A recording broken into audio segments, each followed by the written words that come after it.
명수가 아직도 이러고 있었어? 딱하다 진짜. 포장마차 천막 앞에서 그 사람이 피식 웃으며 말했습니다. 옆에 선 젊은 여자가 그의 팔을 잡아당겼어요. 여보, 빨리 얘기 끝내고 가자. 여기 냄새 나잖아. 저한테 하는 말이 아니었습니다. 저는 처음부터 없는 사람이었어요. 국수 국물 위로 뚝 눈물이 떨어졌습니다. 주먹을 꽉 쥐었는데 손이 말을 안 들었어요. 이 이야기는 2년 전으로 거슬러 올라갑니다. 이야기 시작 전 구독과 좋아요 부탁드려요.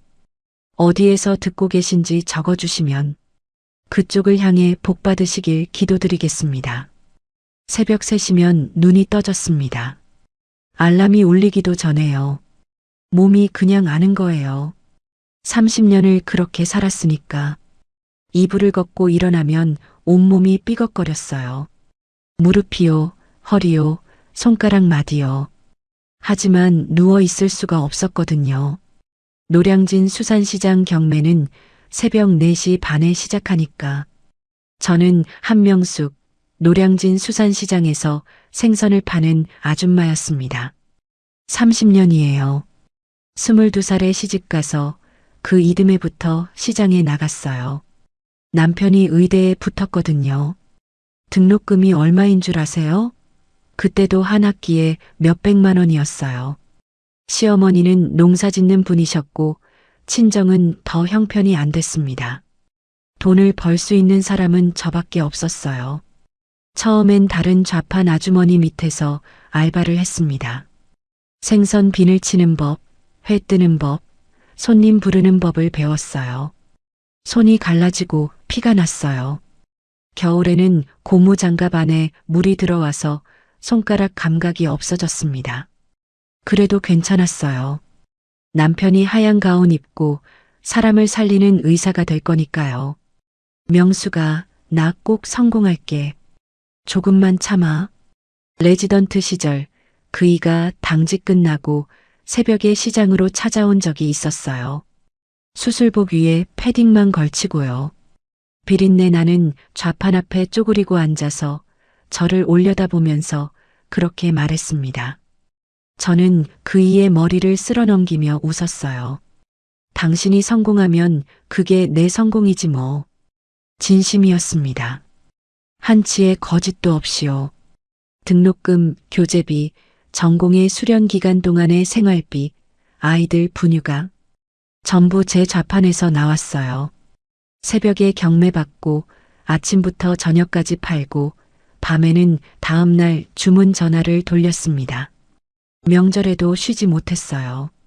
설날 아침에 떡국을 끓여놓고 시장에 뛰어간 적이 한두 번이 아니었거든요. 그렇게 30년이 흘렀습니다. 남편은 서울대학병원 외과 과장이 됐어요. 교수라고도 불렸습니다.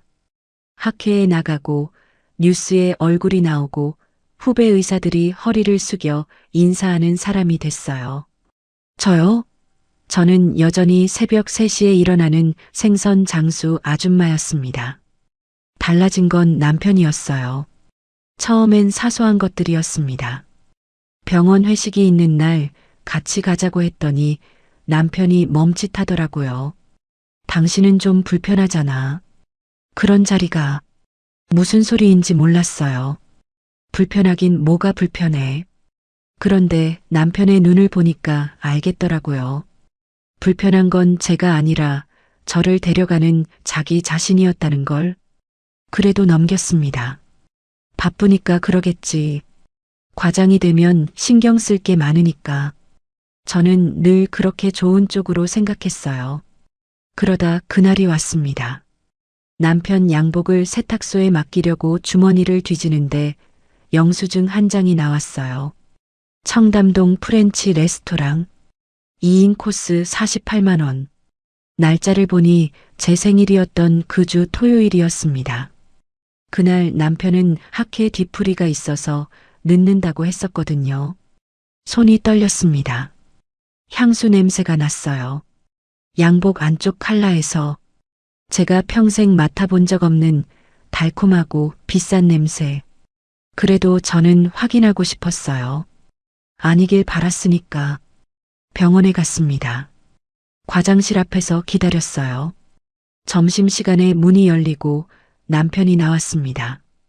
그 옆에 여자가 있었어요. 긴 생머리, 하이힐, 캐시미어 코트. 남편의 팔을 끼고 웃고 있었습니다. 남편도 웃고 있었어요. 제가 30년 동안 본 적 없는 얼굴로 복도 끝에 서 있는 저를 봤는지 못 봤는지 모르겠어요. 다리에 힘이 풀려서 벽을 짚었습니다. 시장에서 30년을 서 있어도 안 풀리던 다리가 그날은 말을 안 들었어요. 일주일 뒤 남편이 식탁에 앉아 말했습니다. 이혼하자. 된장찌개를 뜨던 국자가 손에서 미끄러졌어요. 국물이 식탁보 위에 퍼졌는데 치울 생각이 안 났습니다. 솔직히 말할게. 난 이제 당신이 창피해. 숨을 쉴 수가 없었어요. 병원 사람들이 물어. 사모님 뭐 하시냐고. 나보고 시장에서 생선 파는 아내가 있다고 말하라고. 손톱 밑에 비늘 낀 거, 옷에서 비린내 나는 거. 더는 못 참겠어. 그 말이 가슴에 박혔습니다. 비수처럼요. 아니, 비수보다 더했어요. 비수는 빼면 되잖아요. 그 말은 안 빠졌습니다. 지금도요. 남편이 데려온 변호사라는 사람이 서류를 내밀었어요. 협의 이혼서입니다. 서명하시면 아파트는 사모님 앞으로 명의 이전 해드리겠습니다. 그 말을 믿었어요. 30년을 같이 산 사람이 설마 거짓말을 하겠어요. 법이 어떻게 돌아가는지 몰랐습니다. 시장에서 생선 파는 아줌마한테 재산 분할이니 위자료니 그런 건 다른 세상 이야기였어요. 도장을 찍었습니다. 그리고 아파트는 오지 않았어요. 전화를 했더니 남편이 아니 전 남편이 말했습니다. 야, 그건 법적으로 따지면 복잡해져. 네가 살 데가 있잖아. 시골의 엄마 집. 그게 마지막 통화였습니다. 저는 캐리어 하나를 끌고 서울역으로 갔어요. 오른손에는 캐리어, 왼손에는 시장에서 쓰던 노란 고무장갑 한 켤레. 버리려다가 차마 못 버렸습니다. 30년을 함께한 건 남편이 아니라 이 장갑이었으니까요. 고속버스에 올라타면서 뒤를 돌아봤어요. 서울이 점점 작아졌습니다. 비린내 나는 년이라고요. 네, 맞아요. 저는 비린내 나는 여자예요. 그 비린내로 당신 등록금 냈고, 그 비린내로 당신 밥 해줬고, 그 비린내로 당신 하얀 가운을 만들어줬어요. 근데 그걸 모르겠다고요? 그때는 분노조차 사치였습니다. 눈물만 나왔어요. 버스창에 이마를 대고 소리 없이 울었습니다. 옆자리 할머니가 휴지를 건네줬어요. 고맙다는 말도 못했습니다. 목이 막혀서 전남행 버스는 4시간을 달렸어요. 저는 그 4시간 동안 30년을 되감았습니다. 전남행 버스에서 내렸을 때 공기부터 달랐습니다.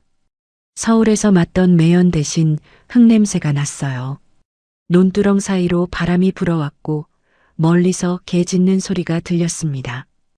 버스 정류장이라고 해봐야 국도변에 낡은 벤치 하나가 전부였어요. 캐리어를 끌고 30분을 걸었습니다. 친정어머니 집은 마을 끝자락, 국도에서 좁은 길로 꺾어 들어간 곳에 있었어요. 어머니가 돌아가신 지 5년. 아무도 살지 않은 집은 사람 냄새를 잊어버린 채 쪼그라들어 있었습니다. 대문에 페인트가 벗겨져 있었고 마당에는 잡초가 허리까지 올라와 있었어요. 현관문을 열자 곰팡이 냄새가 확 밀려왔습니다. 방 안에 들어서니 먼지가 소복이 쌓인 장롱이 보였어요. 장롱 위에 어머니 영정사진이 놓여 있었습니다. 웃고 계셨어요. 저는 그 사진 앞에 주저앉았습니다. 엄마, 딸이 이 꼴로 돌아왔어요. 대답 없는 사진 앞에서 한참을 울었어요. 코끝이 찡하고 명치가 뻐근하고 숨이 턱턱 막혔습니다. 서울에서는 울지 않았거든요. 참았어요. 전 남편 앞에서, 변호사 앞에서, 고속버스 안에서 겨우겨우 참았는데 어머니 사진을 보는 순간 전부 쏟아져 나왔습니다. 그날 밤 바닥에 신문지를 깔고 누웠어요. 이불은 눅눅해서 쓸 수가 없었거든요. 천장에 거미줄이 쳐져 있었고 어디선가 쥐가 달그락거리는 소리가 났습니다. 30년 전 시집 갈 때 이 집을 나섰어요. 30년 뒤 쫓겨나서 이 집에 돌아왔습니다. 뭐가 남았나 생각해 봤어요. 캐리어 안에 옷 몇 벌, 시장에서 몰래 붙여놓은 비상금 500만 원, 노란 고무장갑 한 켤레. 그게 전부였습니다. 그래도 죽을 수는 없었어요. 죽으면 그 인간이 좋아하잖아요. 일주일 동안 집을 쓸고 닦았습니다. 곰팡이 핀 벽지를 뜯고 잡초를 베고 깨진 유리를 갈았어요. 몸이 기억하더라고요. 시장에서 30년을 구르면 웬만한 건 혼자 다 해요. 나무 틀어진 것도, 수도꼭지 새는 것도, 집이 사람 냄새를 되찾아가는 게 보였습니다. 그쯤에 순떡 언니가 나타났어요. 마을에서 작은 슈퍼를 하는 분이었는데 친정어머니 살아계실 때부터 알던 사이였습니다. 언니가 쪽파 한 단이랑 된장 한 봉지를 들고 와서는 마당에 턱 놓고 말했어요. 명수가 네 엄마가 살아계시면 속상해서 난리 칠 텐데. 그 한마디에 또 울 뻔했습니다. 울지 마. 울면 배고파져. 밥부터 먹어. 순덕 언니는 그런 사람이었어요. 입은 거칠지만 손은 따뜻한. 그날 저녁 언니네 슈퍼 뒷방에서 소주 한 잔을 하면서 저는 처음으로 속내를 꺼냈습니다. 30년 장사 외도, 이혼, 속아서 찍은 도장, 비린내 난다는 그 말까지. 순덕 언니는 다 듣고 나서 소주잔을 탁 내려놓았어요. 그 인간 진짜 천벌 받을 놈이다. 그리고 이렇게 말했습니다. 근데 명수가 너 시장에서 30년 했으면 장사 하나는 끝내줄 거 아니야. 여기서 뭐라도 해봐. 그 말이 씨앗이 됐어요. 다음 날부터 저는 친정집 마당을 정리했습니다. 어머니 집이 국도에 바로 붙어 있었거든요. 마당 앞이 국도라 차들이 지나다닐 때 보이는 자리였어요. 순덕 언니가 중고 천막이랑 플라스틱 테이블 3개를 빌려줬고 어머니 집에 있던 낡은 소치랑 그릇을 꺼냈습니다. 비상금으로 가스통, 면, 고기, 멸치를 샀어요. 메뉴는 하나. 멸치 육수 고기국수. 시장에서 30년을 국 끓이고 밥 해먹으면서 터득한 게 있었어요. 멸치는 대가리랑 내장을 빼야 쓴맛이 안 나고 물을 좀 넣으면 국물이 개운해진다는 것. 면은 삶고 나서 찬물에 2번 헹궈야 쫄깃하다는 것. 대단한 기술이 아니었습니다. 그냥 30년 동안 매일 해먹은 사람만 아는 손맛이었어요. 포장마차를 열었습니다. 첫날 손님이 한 명도 없었어요. 국수면을 삶아놓고 혼자 앉아서 국도를 바라봤습니다. 트럭이 지나가고 승용차가 지나가고 아무도 멈추지 않았어요. 저녁이 되어서 남은 국수를 혼자 먹었습니다. 맛있었어요. 그게 더 서글펐어요. 이렇게 맛있는데 먹어줄 사람이 없다는 게. 둘째 날도 마찬가지였습니다. 셋째 날 트럭 한 대가 섰어요. 기사 아저씨가 내려서 여기 뭐 파는 데예요? 하길래 고기 국수요 했더니 한 그릇 달라고 했습니다. 다 먹고 나서 눈이 동그래졌어요. 아줌마, 이거 맛있는데? 양도 푸짐하고. 그 한마디가 어찌나 고맙던지 목이 메었습니다. 또 올게요. 하고 가시더니 진짜 다음 날 또 왔어요. 그 다음 날은 동료 기사를 한 명 데려왔고 그 다음 주에는 셋이 왔습니다. 소문이 났더라고요. 국도변에 국수 잘하는 포장마차가 생겼다고. 한 달쯤 지나니까 점심때는 테이블 3개가 찼어요. 많은 건 아니었지만 혼자 먹던 국수를 이제 사람들이 먹어줬습니다. 사장님, 국물이 끝내줘요 하는 소리를 들을 때마다 가슴이 뜨거워졌어요. 비린내 나는 아줌마가 아니라 국수집 사장님. 그게 그렇게 좋을 줄 몰랐습니다. 그렇게 2달쯤 됐을 때였어요. 저녁에 포장마차를 닫으려고 솥뚜껑을 덮는데 먼 발치에 누군가 서 있었습니다. 국도 건너편 가로등 아래 폐지를 잔뜩 실은 수레를 끌고 서성이는 노인이었어요. 남루한 차림이었습니다. 찢어진 감색 점퍼, 해진 운동화, 구부정한 등. 나이는 70은 넘어 보였어요. 폐지 수레를 끌면서도 이쪽을 자꾸 힐끔거렸습니다. 배가 고픈 거구나. 시장에서 30년을 살면 그 눈빛을 안 볼 수가 없어요. 밥을 못 먹은 사람의 눈, 먹고 싶은데 달라고 못하는 사람의 눈. 어르신, 이리 오세요. 국수 한 그릇 드시고 가세요. 노인이 멈칫했습니다. 한참을 망설이더니 천천히 국도를 건너왔어요. 가까이서 보니 얼굴에 주름이 깊었고 손등에 검버섯이 피어 있었습니다. 하지만 눈빛은 탁하지 않았어요. 오히려 어딘가 또렷했습니다. 자리에 앉힌 뒤 국수를 끓여내놨어요.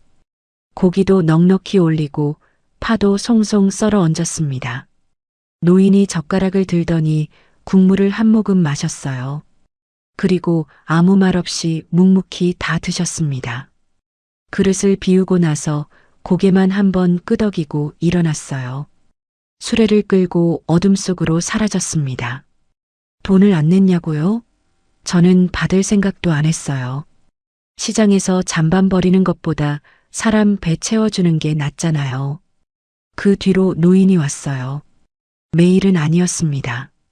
주 서너 번쯤 저녁 때가 되면 폐지 수레를 끌고 국도 건너편에 서 계셨어요. 저는 그때마다 어르신 오셨어요? 하고 불렀고 노인은 묵묵히 앉아 국수를 드셨습니다. 가끔 고맙소 한마디를 하시는 게 전부였어요. 순덕 언니가 혀를 찼습니다. 야, 너 그러다 미천 다 까먹어. 국수가 공짜야? 언니 괜찮아. 어차피 남는 거 버리는 것보다 낫잖아. 넌 진짜 호구 체질이다, 호구. 언니가 그렇게 말하면서도 다음날 어묵 한 봉지를 가져다 줬어요. 국수에 어묵이라도 넣어줘라 하면서. 순덕 언니도 호구 체질이었습니다. 어느 날이었어요. 노인이 국수를 드시는데 제가 무심코 노인의 손목을 봤습니다. 소매가 살짝 올라가 있었거든요. 손목에 하얀 띠가 있었어요. 주변 피부는 햇볕에 그을려서 갈색인데 손목 한 줄만 유독 하얗게 시계 찬 자국이었습니다. 어르신 손목에 시계 자국이. 노인이 화들짝 놀라며 소매를 확 내렸어요. 그리고 아무 일 없다는 듯 국수를 드셨습니다. 이상하다 싶었지만 넘겼어요. 폐지 줍는 어르신이 시계를 차셨을 수도 있으니까. 그날 노인이 국수를 다 드시고 한마디를 했습니다. 이 면발 가수율이 높아. 반죽을 좀 더 치대면 식감이 더 살겠어. 가수율이요. 밀가루 대비 물의 비율을 말하는 전문 용어였어요. 시장에서 30년을 있었으니까 저는 알았습니다.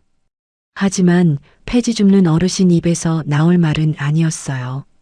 어르신, 그런 거 어디서 아세요? 노인이 잠깐 멈칫하더니 이내 멍한 표정으로 돌아갔습니다. 뭐라고 했나? 잊어버렸어. 그러고는 수레를 끌고 가셨어요. 이상한 분이라고 생각했습니다. 하지만 나쁜 사람은 아니었어요. 말이 없을 뿐 눈빛은 따뜻했고 국수를 먹는 모습은 어딘가 품이 있었습니다.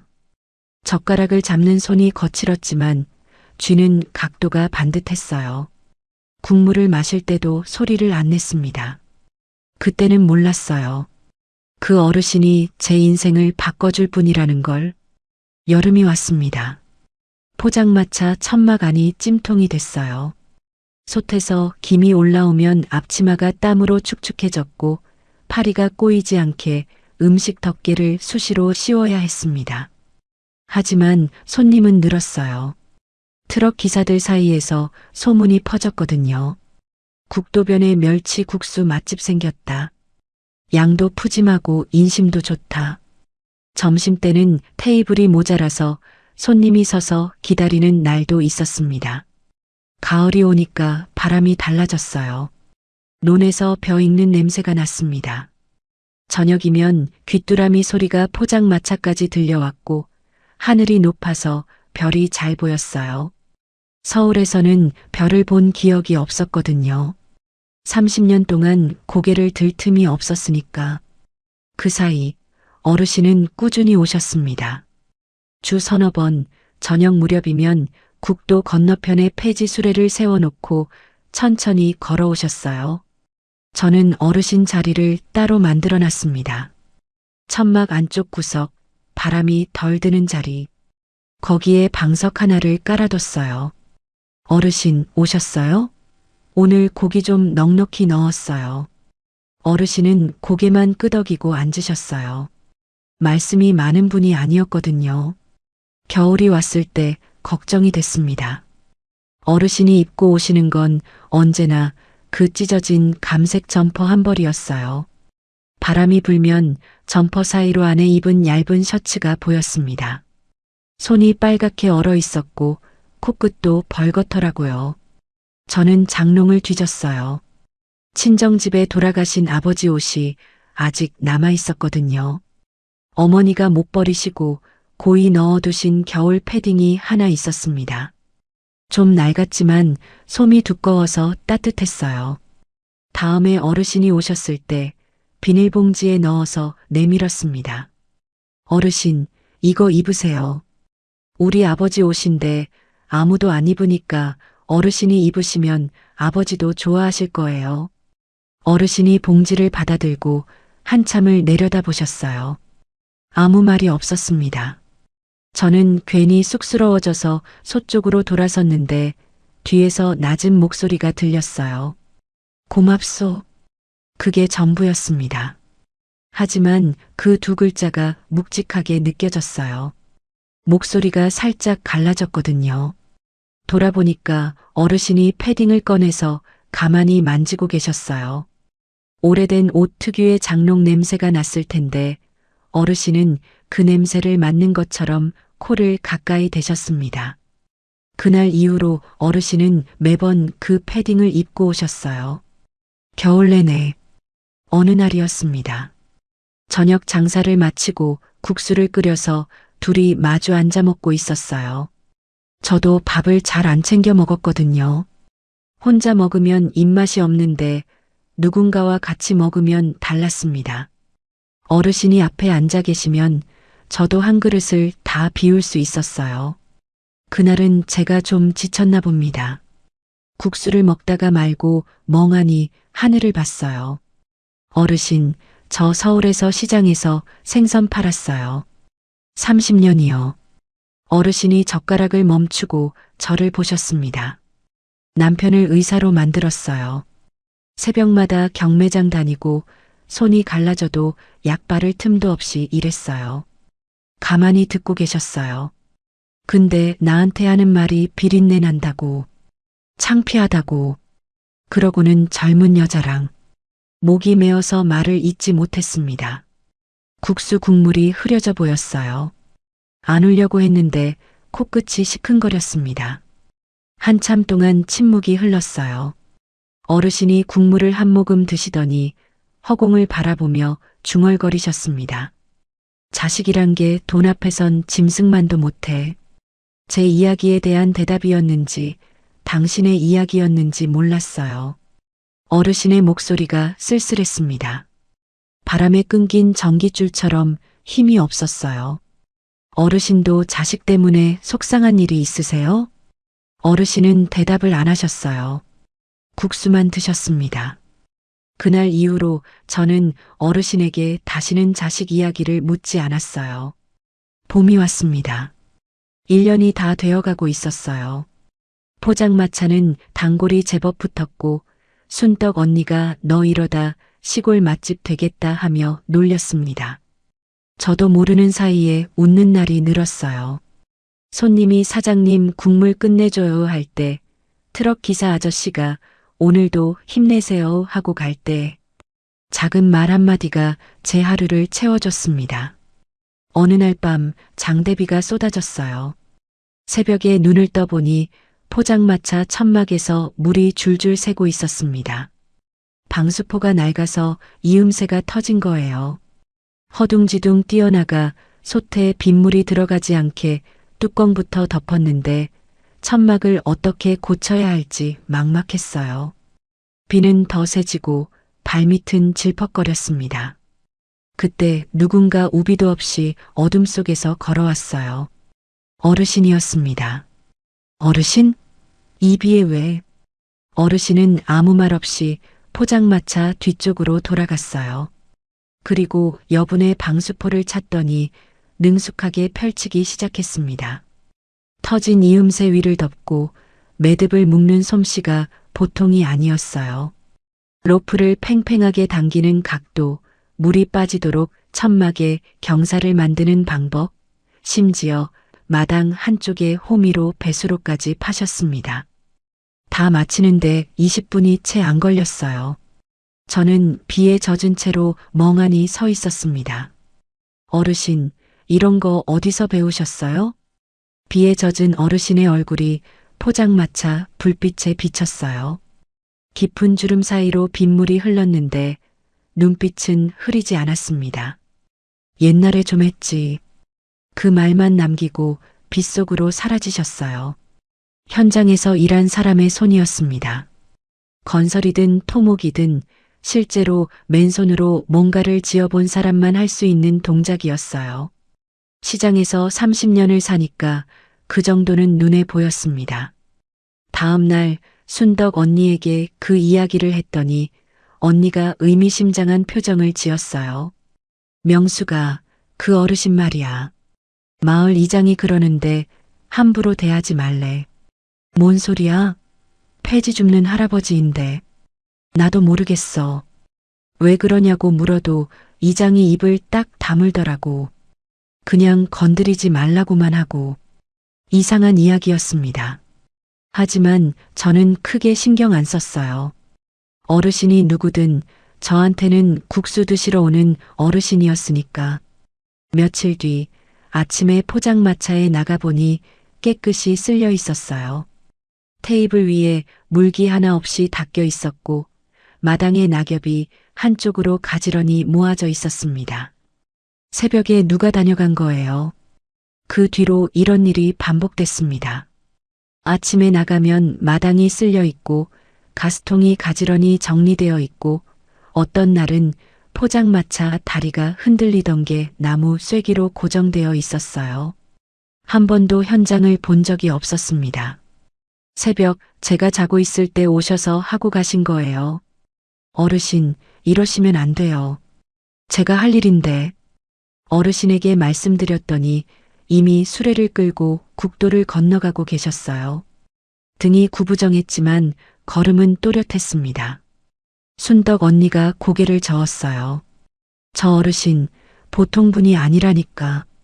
보통 분이든 아니든 저는 고마웠습니다. 이 시골에 와서 저를 사람 취급해 준 건 순덕 언니, 트럭 기사 단골들, 그리고 어르신뿐이었어요. 서울에서 30년을 살면서 비린내 나는 아줌마라고 불리면서 한 번도 못 느낀 감정을 여기서 느꼈습니다. 나도 누군가에게 필요한 사람이구나. 국수 한 그릇이요. 대단한 게 아니에요. 멸치 육수에 면 삶아서 고기 올린 것뿐이에요. 그런데 그 한 그릇이 사람을 불러오고 그 사람들이 감사합니다 하고 그 말이 저를 하루 더 살게 만들었어요. 어느 봄날 저녁 마지막 손님이 가고 포장마차에 혼자 앉아 하늘을 올려다봤습니다. 별이 쏟아졌어요. 서울에서는 못 보던 별이. 1년이 그렇게 흘렀습니다. 비린내 나는 년이라는 말은 더 이상 저를 아프게 하지 않았습니다. 그날은 바람이 이상했습니다. 봄바람인데 차가웠어요. 포장마차 천막이 펄럭거려서 고정줄을 다시 매야 했고 솥 위에 올려놓은 뚜껑이 덜그럭거렸습니다. 순덕 언니가 슈퍼 앞에서 오늘 날씨 꼬라지가 영 아니다 하더니 하늘을 올려다봤어요. 구름이 낮게 깔려 있었습니다. 오후에 면사무소 앞을 지나가는데 현수막이 걸려 있었어요. 실버타운 앤드 골프장 개발 사업 주민 설명회 4월 15일 오후 2시 면사무소 대회의실. 실버타운이요.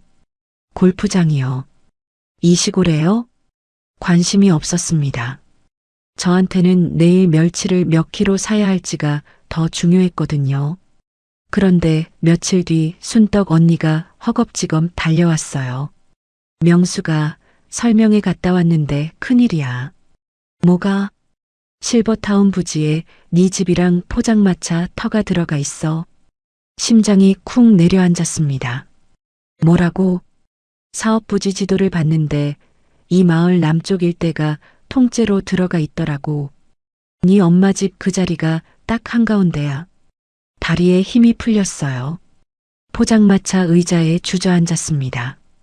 겨우 자리를 잡았는데, 겨우 숨을 쉬게 됐는데, 겨우 사람 노릇을 하게 됐는데, 그 사업 누가 하는 건데? 순덕 언니가 입술을 깨물었어요. 서울에서 내려온 사람들인데 명수가 나도 믿기지가 않아서. 뭔데 언니? 병원 운영한다는 남자랑 재단 이사장 딸이라는 여자. 설마 네가 아는 사람은 아니겠지? 솥에서 끓던 국물이 넘쳤습니다. 불을 끄는 것도 잊었어요. 설명회에 직접 가봐야 했습니다. 다음 날 오후 2시 면사무소 대회의실. 좁은 회의실에 마을 주민 30여 명이 앉아 있었어요. 앞에 빔 프로젝터가 켜져 있었고 양복 입은 사람 4~5명이 서 있었습니다. 문을 열고 들어서는 순간 다리가 멈췄어요. 그 사람이 있었습니다. 박정우. 전 남편이요. 2년 만이었어요. 양복은 더 비싸 보였고 머리는 깔끔하게 빗어 넘겼고 안경테가 바뀌어 있었습니다.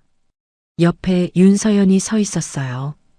하이힐에 크림색 원피스, 서류 파일을 가슴에 안고. 저는 회의실 맨 뒤에 앉았습니다. 손이 떨려서 무릎 위에 꼭 눌렀어요. 윤서연이 프레젠테이션을 시작했습니다. 이 지역의 자연환경과 접근성을 고려해 프리미엄 실버타운과 18홀 골프장을 조성할 계획입니다. 총 투자 규모 500억. 지역 경제 활성화에 크게 기여할 것으로. 주민들이 웅성거렸어요. 500억이라는 숫자에 동요하는 기색이었습니다. 화면에 사업 부지 지도가 떴습니다. 빨간 선으로 그어진 구역 안에 제 어머니 집 자리가 있었어요. 포장마차가 있는 그 마당이 정확히 한가운데. 설명이 끝나고 주민질의 시간이 됐을 때 저는 손을 들지 못했습니다. 목소리가 안 나왔거든요. 멍하니 앉아 있는데 회의실을 나서던 박정우가 저를 봤어요. 2년 만에 눈이 마주쳤습니다. 그이가 아니 그 사람이 잠깐 멈칫했어요. 놀란 표정이 스쳤습니다. 하지만 금방 사라졌어요. 놀람 뒤에 올라온 건 비웃음이었습니다. 입꼬리가 한쪽으로 올라갔어요. 여기서 뭐하고 있어? 아직도 이런 데서. 끝까지 말하지 않았습니다. 말할 필요가 없다는 듯이 눈으로 다 말했어요. 딱하다는 눈, 한심하다는 눈, 2년 전 이혼할 때랑 똑같은 눈. 저는 아무 말도 못했습니다. 그냥 회의실을 나왔어요. 면사무소 뒤편 화단 옆에서 쪼그리고 앉아 숨을 골랐습니다. 심장이 미친 듯이 뛰었어요. 다리가 안 펴졌습니다. 2년 동안 쌓아 올린 것들이 그 사람 눈빛 한 번에 와르르 무너지는 것 같았어요. 다음 날 저녁 포장마차에 손님이 끊긴 시간에 그 사람이 찾아왔습니다. 혼자가 아니었어요. 양복 입은 남자 2명을 데리고 왔습니다. 명수가. 그 호칭이 귀에 거슬렸어요. 이혼한 사람이 부를 이름이 아니었거든요. 박정우 씨, 여기 왜 왔어요? 이 땅 이야기하러 왔지. 앉아. 저는 안 앉았습니다. 솥 앞에 서서 앞치마 끈을 움켜쥐었어요. 박정우가 서류를 꺼내 테이블 위에 올려놓았습니다. 이부지, 우리 사업에 들어가. 평당 5만 원에 사줄게. 평당 5만 원이요. 이 일대 시세가 평당 50만 원이 넘는 걸 순떡 언니한테 들었어요. 10분의 1도 안 되는 가격이었습니다. 안 팔아요. 뭐? 여긴 우리 엄마 집이에요. 안 팔아요. 박정우가 피식 웃었습니다. 명수가 감정적으로 굴지 마. 어차피 개발 들어가면 수용돼. 법적으로 하면 보상금은 이것보다 더 적어. 깔끔하게 받고 나가. 양복 입은 남자가 끼어들었어요. 한명숙 씨, 냉정하게 생각하셔야 합니다. 개발 동의서에 사인 안 하시면 나중에 보상 절차에서 불이익이. 나가세요. 제 목소리가 나왔어요. 생각보다 단단했습니다. 시장에서 30년 장사하면서 진상 손님 앞에서 안 밀렸던 그 목소리가 나왔어요. 여기 내 땅이고 내 가게예요. 나가세요. 박정우가 인상을 찌푸렸습니다. 돌아서면서 말했어요. 후회할 거야. 그리고 갔습니다. 다음 날이었어요. 점심 장사를 막 시작하려는데 검은 승용차가 포장마차 앞에 섰습니다. 차에서 내린 건 윤서연이었어요. 베이지색 트렌치 코트에 선글라스, 하이힐. 시골 국도변에 전혀 어울리지 않는 차림이었습니다. 뒤에서 박정우가 내렸어요. 윤서연이 포장마차를 둘러봤습니다. 낡은 천막, 플라스틱 테이블, 손으로 쓴 메뉴판. 그 여자의 눈에 이 공간이 어떻게 보였을지 안 봐도 뻔했어요. 그리고 말했습니다. 박정우가 포장마차 앞에 서서 피식 웃으며 저를 내려다봤어요. 명수가 아직도 이러고 있었어? 딱하다 진짜. 인트로에서 들려드린 그 장면입니다. 30년을 같이 산 사람의 입에서 나온 말이에요. 딱하다. 30년 동안 새벽 3시에 일어나서 당신 등록금을 벌어다 준 사람한테 딱하다. 윤서연이 박정우의 팔을 잡아당겼습니다. 여보, 빨리 얘기 끝내고 가자. 여기 냄새 나잖아. 저한테 한 말이 아니었어요. 남편한테 한 말이었습니다. 저는 말을 걸 가치도 없는 사람이라는 뜻이었어요. 투명인간, 공기, 없는 사람. 그게 더 아팠습니다. 욕을 하면 차라리 나았을 거예요. 욕은 적어도 상대를 인정하는 거잖아요. 저 여자는 저를 사람으로도 안 본 거예요. 박정우가 다시 말했습니다. 이 땅 정리해. 안 그러면 법적으로 밀어버린다. 손이 떨렸습니다. 국수를 담던 국자가 바닥에 떨어졌어요. 주우려고 했는데 손가락이 말을 안 들었습니다. 그때 순떡 언니가 슈퍼에서 뛰어왔어요. 이 사람들이 뭔데 남의 땅에 와서 행패야. 윤서연 측 직원이 순떡 언니 앞을 막았습니다. 주민분, 이건 사업 당사자 간의 문제입니다. 관계없는 분은 관계없긴. 여기 내 동생이야. 누가 니네 보고 와달라고 했어. 순덕 언니가 버럭 소리를 질렀어요. 직원이 물러섰습니다. 하지만 박정우는 이미 차에 타고 있었고 윤서연은 선글라스 너머로 저를 한번 내려다보더니 차 문을 닫았어요. 차가 떠나고 포장마차에 먼지가 가라앉았습니다. 순덕 언니가 제 어깨를 잡았어요. 명수가 괜찮아? 괜찮지 않았습니다. 하나도 괜찮지 않았어요. 그날 밤 포장마차를 닫고 혼자 앉아 있었습니다. 손님은 진작에 끊겼고 국수는 불어터져 있었고 정구만 혼자 깜빡거리고 있었어요. 바람이 천막을 흔들었습니다. 30년 전에도 지금도 나는 그 사람한테 밟히기만 하는 거야. 소리내어 말했습니다. 대답해줄 사람은 없었어요. 주먹으로 무릎을 쳤습니다.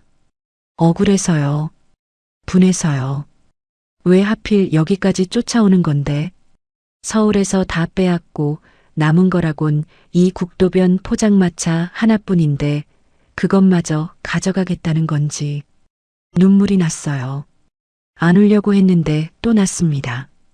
그때 국도 건너편 가로등 아래에 누군가 서 있는 게 보였습니다. 어르신이었어요. 폐지 수레를 세워놓고 이쪽을 바라보고 계셨어요. 얼마나 오래 계셨는지 모르겠어요.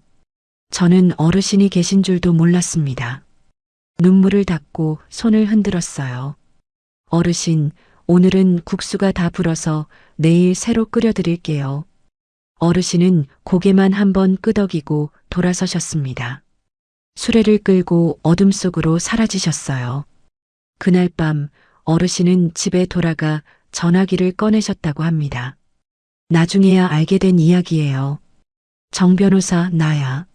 내일 아침 전부 데리고 내려와. 그 한마디였다고요. 저는 몰랐어요.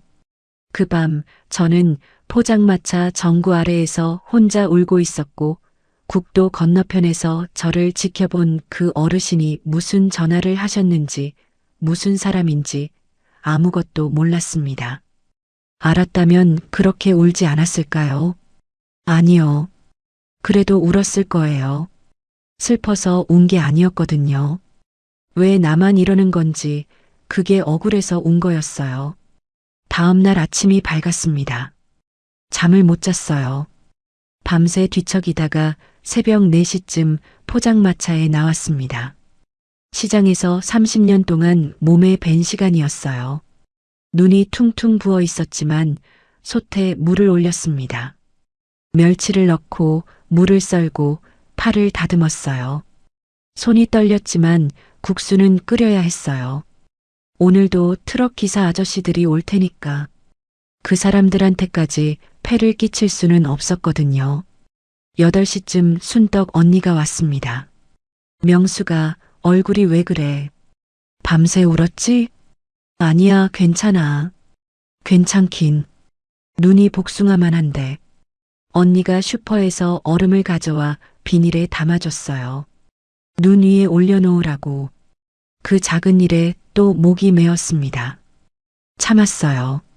9시가 넘자 국도 저쪽에서 먼지가 일었습니다. 차 3대가 줄지어 왔어요. 맨 앞에 박정우의 검은 승용차, 뒤에 흰색 밴 2대. 밴에서 작업복 입은 사람 5-6명이 내렸습니다. 손에 측량 장비와 깃발을 들고 있었어요. 박정우가 차에서 내리면서 선글라스를 벗었습니다. 윤서연은 조수석에 앉은 채 창문만 내렸어요. 시골 흙바닥에 하이힐을 더럽히기 싫은 모양이었습니다. 한명숙 씨. 어제와 호칭이 달라져 있었어요. 명수가가 아니라 한명숙 씨. 더 이상 회유할 생각이 없다는 뜻이었습니다. 오늘 안에 정리해. 측량팀 들어간다. 정리라뇨. 여기 제 땅이에요. 수용 절차 들어가면 이거보다 못 받아. 마지막 기회야. 측량팀이 포장마차 뒤쪽으로 돌아가 깃발을 꽂기 시작했어요. 제 어머니 마당에 제가 잡초를 베고 자갈을 깔고 1년 동안 일궈놓은 그 마당에. 그만하세요. 동의 안 했잖아요. 소리를 질렀습니다. 하지만 측량팀은 멈추지 않았어요. 박정우가 팔짱을 끼고 서서 저를 내려다봤습니다. 2년 전 이혼 서류를 밀어놓고 도장 찍어라고 했을 때와 똑같은 눈이었어요. 순떡 언니가 달려왔습니다. 아, 이 사람들아. 당사자가 안 된다는데 왜 들어가? 직원 한 명이 순떡 언니를 막아섰어요. 방해하시면 업무방해로. 업무방해는 니네가 하는 거야. 여기 사유지라고. 소란이 일었습니다. 마을 사람들이 하나둘 모여들기 시작했어요. 면사무소 직원도 나왔고 이장도 왔습니다. 하지만 박정우 측 변호사라는 사람이 서류를 들고 나서면서 정식 인허가 절차에 따른 사전 측량이며 법적으로 하고 말을 늘어놓자 사람들이 주춤했어요. 저는 솥 앞에 서 있었습니다. 32살의 시장에서 좌판을 처음 폈을 때도 이랬어요. 아무도 안 도와줬고 아무도 안 편들어줬고 혼자 버텨야 했습니다. 그때도 솥 앞에 서 있었어요. 지금도 솥 앞에 서 있습니다. 달라진 건 아무것도 없구나. 그때였습니다. 국도 저쪽에서 차 소리가 들렸어요. 검은 세단 세대가 일렬로 멈춰 섰습니다. 박정우 차보다 한 급 위의 차였어요. 앞유리에 햇빛이 반사되어 안이 보이지 않았습니다. 문이 열렸어요. 첫 번째 차에서 정장 차림의 남자가 내렸습니다. 50살쯤 되어 보이는 단정한 인상. 검은 서류 가방을 들고 있었어요. 뒤이어 두 번째, 세 번째 차에서 비서로 보이는 사람들과 검은 양복의 건장한 남자 4명이 내렸습니다. 마을 사람들이 웅성거렸어요. 저 사람들은 또 뭐야? 정장 차림의 남자가 포장마차 쪽으로 걸어왔습니다. 박정우도 고개를 돌렸어요. 윤서연이 차 창문으로 몸을 빼내며 쳐다봤습니다. 정장 남자가 포장마차를 지나쳐 곧장 국도 건너편으로 걸어갔어요. 가로등 기둥 옆에 어르신이 서 계셨습니다. 평소 그대로였어요. 찢어진 감색 점퍼, 제가 드린 아버지 패딩, 폐지 수레, 구부정한 등. 정장 남자가 어르신 앞에 멈춰서더니 허리를 90도로 숙였습니다. 회장님 오셨습니까? 세상이 멈춘 것 같았어요. 회장님이라고요? 저만 놀란 게 아니었습니다. 마을 사람들이 일제히 고개를 돌렸어요. 순덕 언니가 입을 벌린 채 굳었습니다. 박정우의 표정이 바뀌었어요. 비웃음이 사라지고 당혹이 올라왔습니다. 어르신이 천천히 고개를 들었어요. 구부정하던 등이 펴졌습니다. 그게 첫 번째 충격이었어요. 1년 동안 매일 보았던 그 구부정한 등이 마치 접혀있던 강철이 펴지듯 곧게 섰습니다. 키가 달라 보였어요. 눈빛이 달라 보였어요. 찢어진 점퍼 안에 숨어있던 사람이 밖으로 나오는 것 같았습니다. 옷 가져왔나? 어르신이 정장 남자에게 말했어요. 낮은 목소리였습니다. 하지만 국수 먹으며 고맙소 하던 그 목소리가 아니었어요. 명령하는 사람의 목소리였습니다. 네, 차에 준비해뒀습니다. 어르신이 세단 뒤쪽으로 가셨어요. 잠시 뒤 다시 나오셨을 때 저는 숨을 삼켰습니다. 찢어진 점퍼가 사라져 있었어요. 대신 짙은 차콜 그레이 캐시미어 코트에 하얀 셔츠, 어두운 슬랙스, 손목에는 번쩍이는 시계가 채워져 있었습니다. 빈 손목에 하얗게 남아있던 그 자국, 시계 찬 자국. 거기에 시계가 돌아와 있었어요. 같은 사람이었습니다. 하지만 완전히 다른 사람이었어요. 어르신이 아니 그분이 포장마차 쪽으로 걸어오셨습니다. 걸음이 달랐어요. 폐지 수레를 끌며 종종거리던 걸음이 아니라 땅을 디딜 때마다 무게가 실리는 걸음. 경호원 넷이 양쪽에 섰고 정장 남자가 반걸음 뒤에서 따랐습니다. 박정우가 한 발 물러섰어요.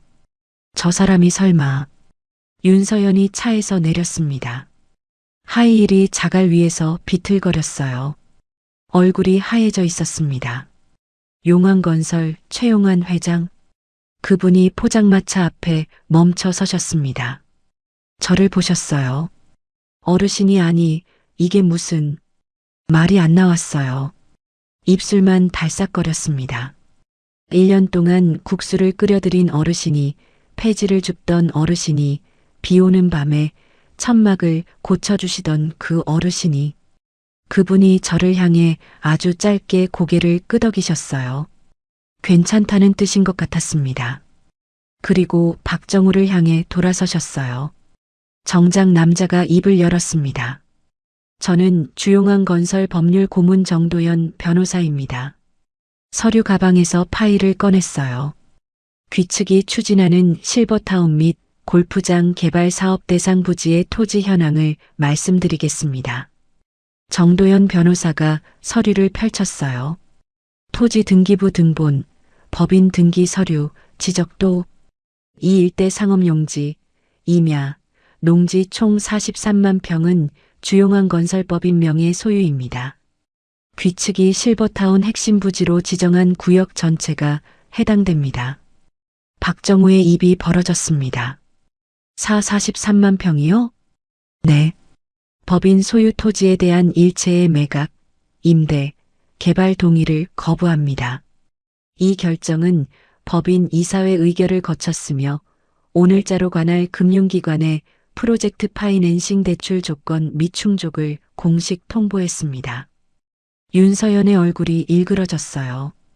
그게 무슨 소리예요? 우리가 이미 투자금을. 귀측의 투자 집행은 귀측의 판단입니다. 당법인은 토지 매각 의사가 없음을 이전에도 통보한 바 있으며 귀측이 이를 무시하고 사업을 강행한 것으로 확인됩니다. 윤서연이 박정우를 노려봤어요. 당신 토지 확보 다 됐다면서? 핵심 필지 문제 없다고 했잖아. 박정우가 말을 더듬었습니다. 그건 법인 쪽이랑 연락이 안 돼서. 연락이 안 되는 게 아니라 거부당한 겁니다. 정도현 변호사가 차분하게 말을 끊었어요. 서류 한 장을 더 꺼냈습니다. 추가로 한명숙 씨에 대한 건입니다. 저를 봤어요. 한명숙 씨, 2년 전 협의 이혼 당시 상대방의 기망에 의해 재산 분할을 포기하신 것으로 확인됩니다. 민법상 이혼 후 2년 이내 재산 분할 청구권이 유효합니다. 아직 시한이 남아 있습니다. 네, 제가 소송을 대리하겠습니다. 아파트 지분 및 위자료 청구 충분히 가능합니다. 다리에 힘이 풀렸어요. 다른 의미에서 무너지는 게 아니라 팽팽하게 버티던 줄이 풀리는 느낌이었습니다. 박정우가 한 걸음 다가왔어요. 잠깐, 그때 최 회장이 입을 여셨습니다. 1년 동안 말수가 적었던 그분이 처음으로 길게 말씀하셨어요. 자네가 박정우인가? 박정우가 굳었습니다. 자네 아내가 30년 동안 비린내를 맡아가며 자네를 만들어줬어. 포장마차 앞이 조용해졌어요. 마을 사람들이 숨을 죽였습니다. 새벽 3시에 일어나서 생선 경매 받고 등록금 대고 도시락 싸고 30년이야. 그 세월을 비린내 난다고 내쳤어. 최 회장의 목소리가 국도 위로 울렸습니다. 자네야말로 썩은 내가 나는 사람이야. 마을 사람 한 명이 박수를 쳤어요. 한 명이 더, 3명이 더. 순덕 언니가 맞아. 맞는 말씀이야. 하고 소리쳤습니다. 박정우의 얼굴이 벌겋게 달아올랐어요. 입술이 바들바들 떨렸습니다. 윤서연이 박정우를 밀쳤어요. 당신 때문에 500억을 날리게 생겼어. 아버지한테 뭐라고 하라고? 서연아, 진정해. 진정? 토지도 못 확보하고 사기를 친 거잖아. 이건. 윤서연의 목소리가 갈라졌습니다. 이혼해. 당장. 7년 전, 아니 2년 전 그 사람이 저한테 했던 말이었어요. 이혼하자. 이제는 그 사람이 그 말을 듣고 있었습니다. 자기가 쓰던 칼에 자기가 베이는 꼴이었어요. 박정우가 저를 봤어요.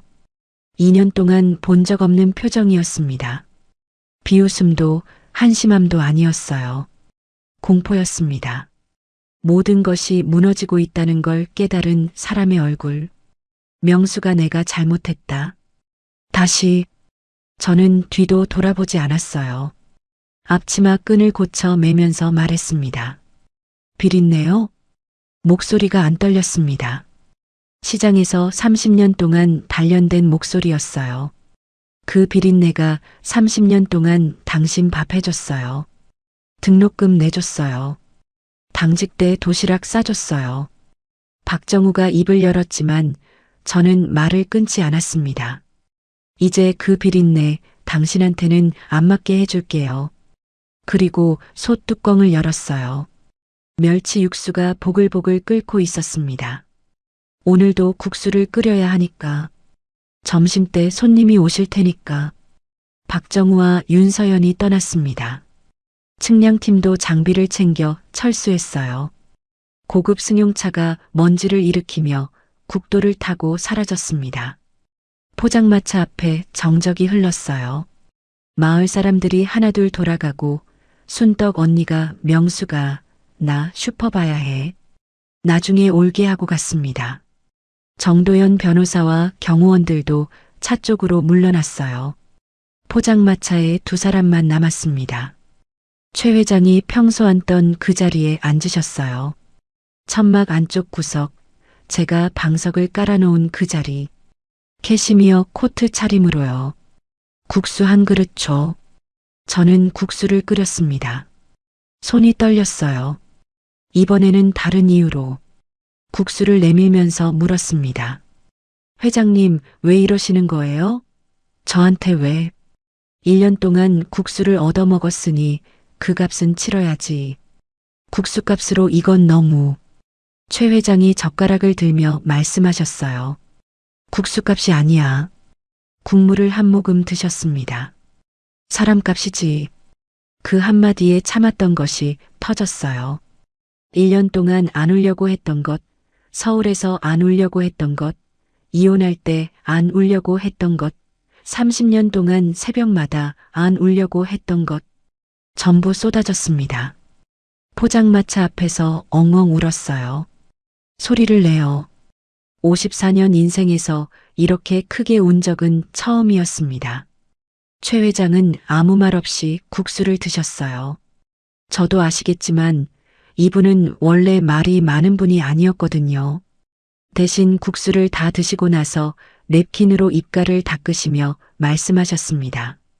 정 변호사. 뒤에 서 있던 정도연 변호사가 다가왔어요. 한명숙 씨 앞으로 을지로 상가 건물 수익권 이전 절차 시작해. 네, 회장님. 법인 이사회 결의는 어제 완료됐습니다. 저는 멍했어요. 무슨 말인지 이해가 안 됐습니다. 회장님, 그게 무슨... 최 회장이 저를 보셨어요. 1년 동안 국수를 드시면서 한 번도 보여주지 않았던 표정이 거기 있었습니다. 눈가가 붉었어요. 주름 깊은 얼굴에 40살은 젊어 보이는 미소가 번졌습니다. 나한테 자식이 셋 있어. 아들 둘, 딸 하나. 처음으로 당신의 이야기를 하셨어요.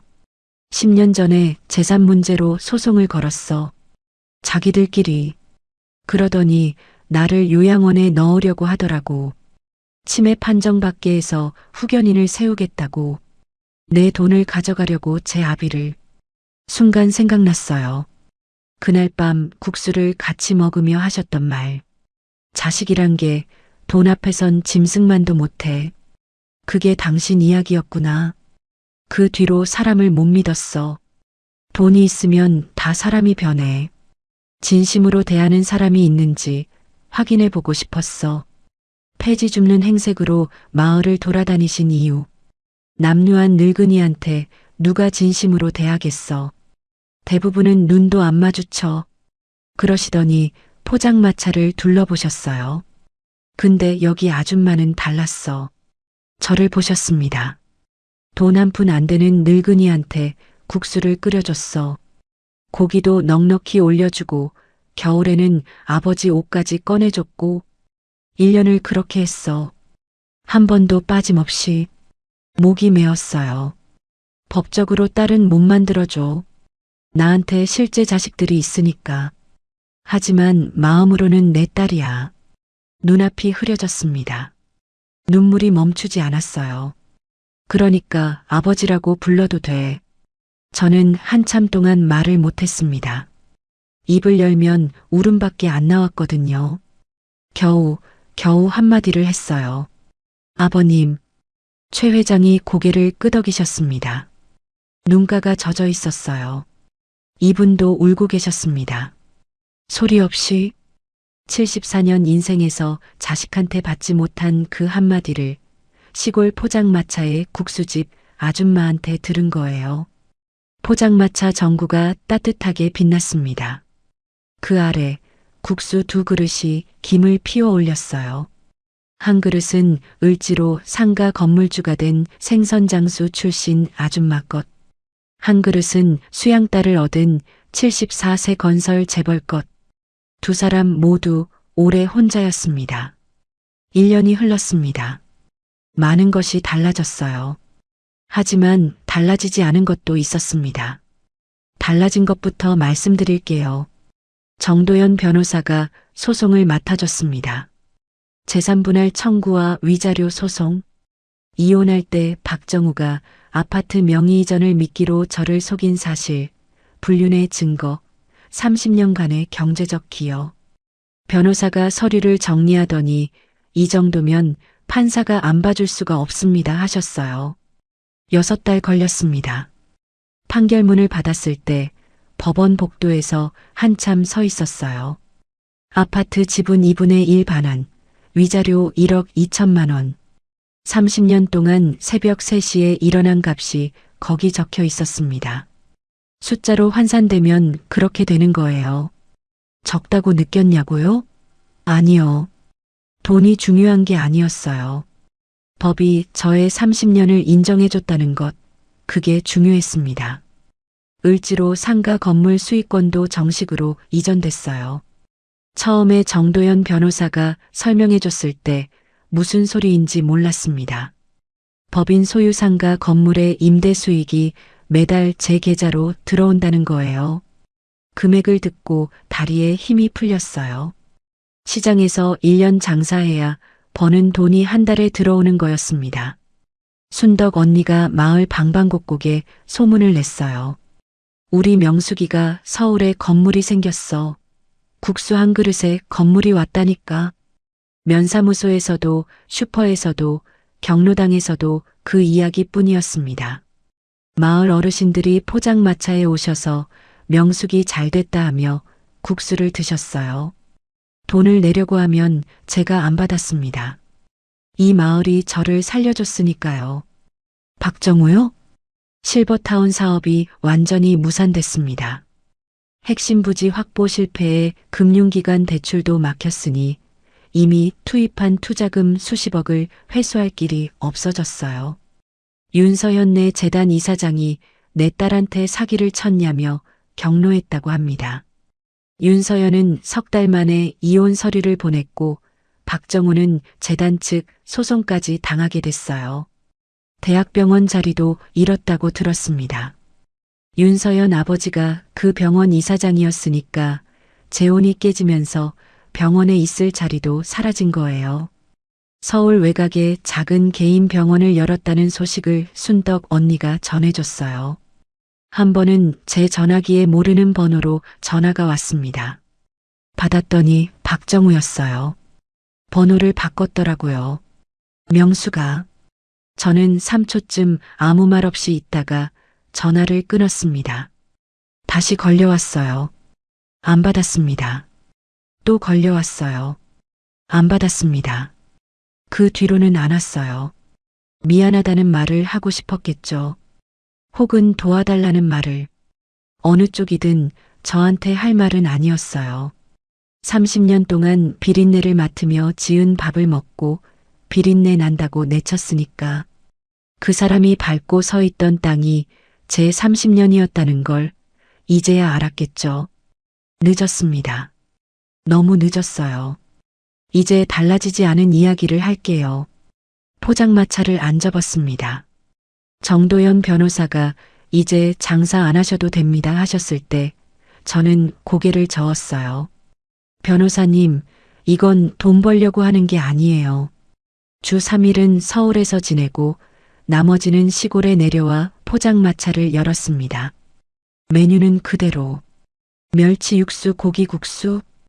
트럭 기사 아저씨들이 사장님, 이제 건물주라면서요?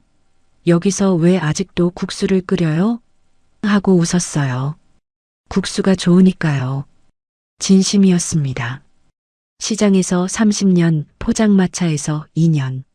제가 할 줄 아는 건 국 끓이고 면 삶는 것뿐이에요. 그런데 그게 부끄럽지 않았습니다. 솥 앞에 서면 제가 누구인지 알 수 있었거든요. 건물주 한명숙도 아니고 생선장수 출신 아줌마도 아니고 국수 한 그릇으로 사람의 하루를 따뜻하게 만들어주는 사람. 그게 저예요. 아버님은 최용한 회장님은 달라지셨어요. 의절했던 자녀 셋에게 먼저 연락을 하셨답니다. 완전히 화해한 건 아니에요. 10년 동안 쌓인 것들이 전화 몇 통으로 풀릴 일이 없잖아요. 하지만 문을 여셨습니다. 닫혀있던 문을. 정도연 변호사가 전해준 말이 있어요. 아버님이 자녀들한테 하셨다는 말. 시골에서 국수 파는 아줌마한테 1년 동안 밥을 얻어먹었다. 그 사람이 나한테 사람 노릇을 가르쳐줬어. 너희한테도 기회를 주마. 그 말을 듣고 한참 울었습니다. 아버님은 여전히 주 3, 4일 시골에 계세요. 이제는 폐지 수레를 끌지 않으시지만 아침마다 마을길을 산책하십니다. 그리고 점심때면 포장마차에 오세요. 아까처럼 구석 자리에 앉아서, 아까처럼 국수를 드시면서 한 가지 달라진 게 있다면 이제는 고맙소가 아니라 다른 말을 하세요. 오늘 국수 맛이 좋다, 딸아. 그 한마디 들으려고 국수를 끓이는 건지도 모르겠어요. 순덕 언니요? 달라진 거 하나도 없어요. 여전히 슈퍼 앞에서 명수가 하고 소리 지르고 여전히 어묵 한 봉지 들고 포장마차에 와서 국수에 넣어라 하고 여전히 넌 진짜 호구 체질이야 합니다. 그래도 달라진 게 하나 있어요. 이제는 호구라는 말 뒤에 이런 말을 붙여요. 근데 그 호구짓이 네 인생을 구했네. 맞아요. 저는 호구였어요. 남편한테 30년을 바친 것도 호구짓이고 모르는 노인한테 1년 동안 공짜 국수를 끓인 것도 호구짓이었어요. 근데 30년 호구짓은 비린내 난다는 말로 돌아왔고 1년 호구짓은 제 인생을 구했습니다. 같은 호구짓인데 결과가 달랐어요. 뭐가 달랐을까요? 받는 사람이 달랐던 거예요. 어느 봄날 저녁이었습니다. 포장마차를 닫고 불을 끄려는데 문득 2년 전이 떠올랐어요. 캐리어 하나 끌고 고속버스에서 내렸던 그날. 잡초가 허리까지 올라온 빈집에서 어머니 사진 앞에 엉엉 울었던 그날. 그때 저는 세상에서 제일 불쌍한 사람이라고 생각했어요. 비린내 나는 년. 아무것도 없는 년. 남편한테 버림받은 년. 지금도 비린내가 나요. 시장에서 30년 동안 배인 냄새는 안 빠지거든요. 손톱 밑에 비늘 자국도 아직 남아있고 손은 여전히 거칠어요. 그런데 이상한 일이에요. 그 비린내가 더 이상 부끄럽지 않았습니다. 비린내 나는 년이라고요? 네, 맞아요. 저는 비린내 나는 여자예요. 그 비린내로 30년을 살았고 그 비린내로 사람 하나를 살렸고 그 비린내가 결국 제 인생을 구했어요. 비린내가 부끄러웠던 적이 있었어요. 지금은 아닙니다. 이 냄새가 저예요. 그리고 저는 지금이 제일 행복합니다. 혹시 지금 이 이야기를 듣고 계신 분 중에 누군가에게 넌 이것밖에 안 되라는 말을 들은 분이 있으신가요? 절대 그 말을 믿지 마세요. 여러분의 진심은 반드시 알아보는 사람이 있습니다. 국수 한 그릇이면 충분해요.